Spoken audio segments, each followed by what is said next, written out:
On va regarder le palmarès des caméras qui ont été utilisées sur le Festival de Cannes 2022. C'est un sans surprise avec quelques petites interrogations. C'est parti, on regarde.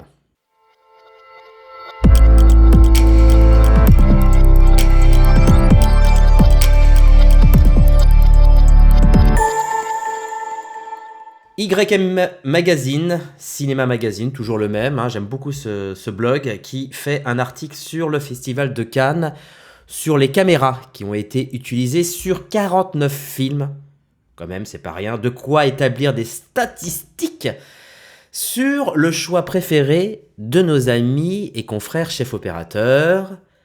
Alors, évidemment, comme en 2021 et 2019, l'Alexa Mini domine le marché.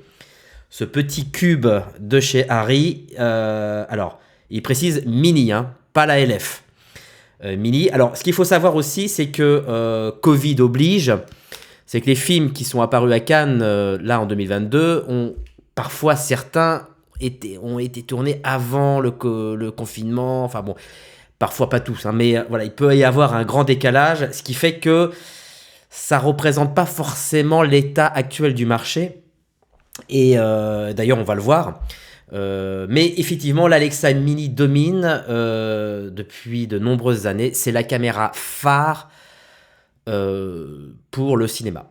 Voilà. Alors c'est pas parce que, attention, hein, c'est pas parce que c'est la caméra la plus utilisée que c'est la meilleure, hein. Attention, faut pas s'imaginer que, voilà, hein, que je l'ai expliqué, hein, le SkyPanel 60 est un des projecteurs les plus utilisés et c'est pas le meilleur. Voilà, donc c'est vraiment, voilà, c'est juste un aperçu. On voit ici donc un petit tableau qui précise que, bah, évidemment, Harry domine, Sony en deuxième position, mais loin derrière, très très très loin derrière, et qui même talonne proportionnellement par rapport à Harry, talonne Red.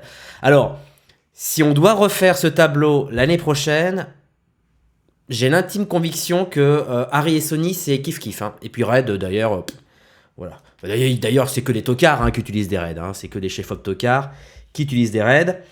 Voilà, donc Sony est quand même loin, loin, loin derrière, mais il se peut que, avec la Venise 2, ce tableau puisse réellement, voilà, se retourner. Donc, IndieWare a de nouveau contacté les directeurs de la photographie qui ont tourné 49 films, dont la première a eu lieu à Cannes 2022, afin de savoir quel appareil photo, enfin, quelle caméra et objectif ils ont choisi d'utiliser. Alors voilà tout le tableau des 49 films, Elvis, Mascarade, etc. Alors beaucoup encore de 35 mm argentique, ça fait plaisir, d'Aricam, ST. Alors à chaque fois on présente pas forcément une seule caméra unique, mais parfois deux caméras, voire trois caméras. Évidemment, vous l'avez compris, c'est la caméra A. Vous savez, en fiction, il y a caméra A, caméra B, caméra C, caméra D, etc. etc. La caméra A, c'est la caméra principale, c'est celle qu'on choisit. Et après, nous avons des caméras B, caméra C, qui généralement sont choisies par rapport à la caméra A. Vous voyez, c'est plutôt rare d'avoir une caméra A Harry et une caméra B Red. Quoique, je crois que je l'ai vu dans le tableau, là. Voilà, si on commence, si on fait de la Venise, et ben on va prendre du Sony à côté, vous voyez. On prend des caméras qui ont à peu près, grosso merdo, le même espace colorimétrique pour pouvoir matcher le mieux. Alors, parfois, il y a des grandes surprises dans le tableau. Hein, je vous laisse regarder, on va pas se les taper les 49. Mais par exemple, vous voyez ici, une FX3, et bien, deuxième caméra, Sony Alpha 7 III.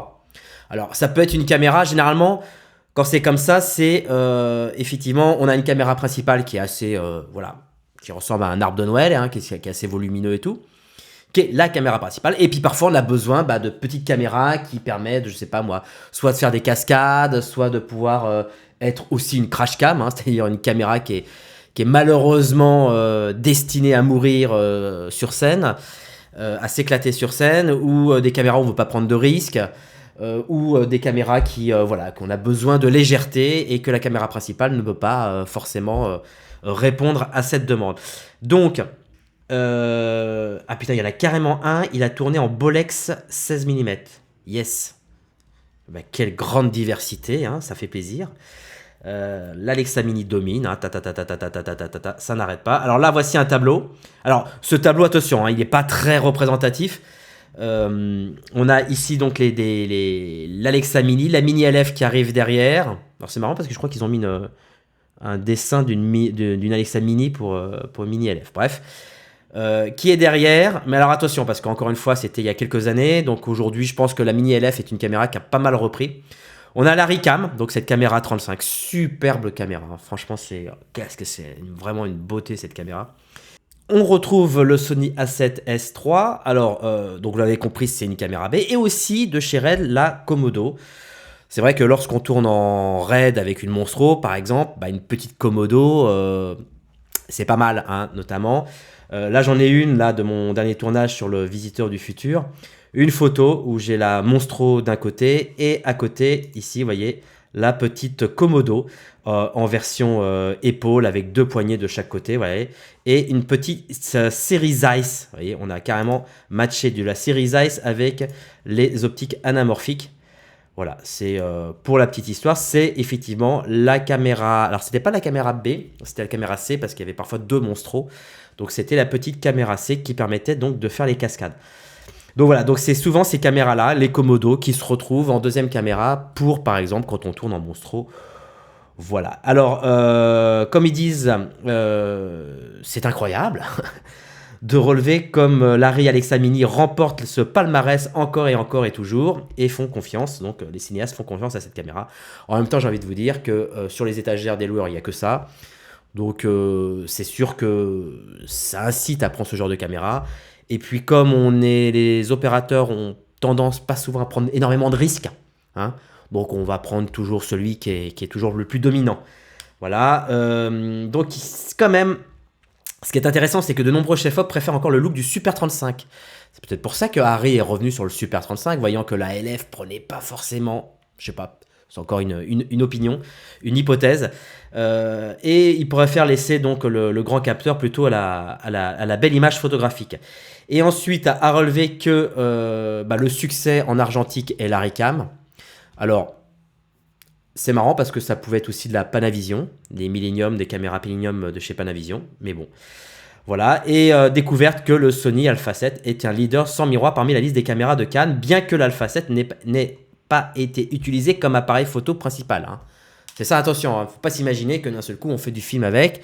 Non, c'est toujours voilà, la caméra B ou la caméra C qui est utilisée souvent, comme je l'ai dit, quoi.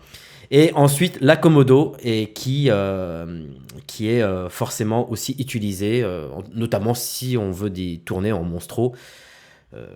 Voilà, pour avoir une taille beaucoup plus réduite. Ici on a tout le détail. Alors tout le détail qui est précisé sur le choix. Alors là c'est carrément le choix des configurations. Par exemple ici l'Ariro 4K de chez LF. Alors c'est marrant parce que j'ai vu des trucs rigolos. Donc le 3,4 ça c'est en Alexa Mini, on peut pas monter plus haut. Il tourne beaucoup en haut. Et là, c'est marrant, j'ai trouvé 4,5K ProRes OpenGate. Tiens, voilà, c'est tournage en OpenGate. Alors, je savais pas qu'on pouvait faire du ProRes en OpenGate en mini LF. Voilà, donc, comme quoi, pas obligé forcément de tourner avec l'Ariro. Enfin, j'espère pour lui qu'il a été au moins en 4K 12 bits. Hein. Voilà, sinon, voilà, c'est beaucoup d'Alexa mini LF. Les choix. Alors là on a du Ariro 2,8K. Je me dis tiens c'est bizarre. Mais comme le format d'image est 2,40, c'est peut-être aussi pour ça qu'ils n'ont pas utilisé le 3,4K. Voilà, tout est intéressant. Je vous mets les liens hein, pour les sources. Comme ça vous pourrez lire les articles du choix des caméras, de la configuration.